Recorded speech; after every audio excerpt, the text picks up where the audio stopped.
লুলা বললেন বাংলাদেশে যাব, প্রফেসর ইউনূস বললেন তো দারুণ হবে, চলুন।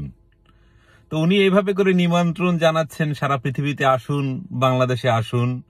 সেই জুলাই অভ্যুত্থানের গল্পের চিত্র উনি সাথে নিয়ে প্রত্যেক দেশেই যান এবং দেখান।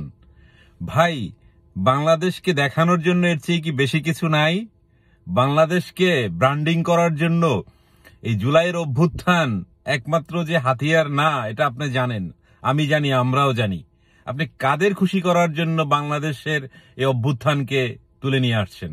অবশ্যই এটা একটা ভীষণ অর্জন বাংলাদেশের এই তরুণ সমাজের জন্য, কিন্তু সেটাকে পুঁজি করে আপনার ব্যবসা করার দরকার কি আছে?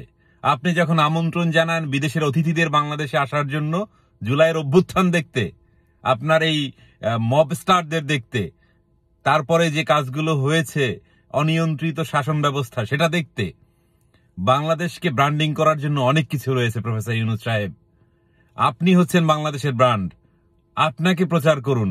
আপনি বলুন আপনি কি করছেন সারা পৃথিবীর জন্য, বাংলাদেশে মানুষ আসবে। আপনি বলুন সুন্দরবনে কি হচ্ছে, বাংলাদেশে মানুষ আসবে। আপনি বলুন সারা পৃথিবীতে কি হচ্ছে, বাংলাদেশে মানুষ আসবে।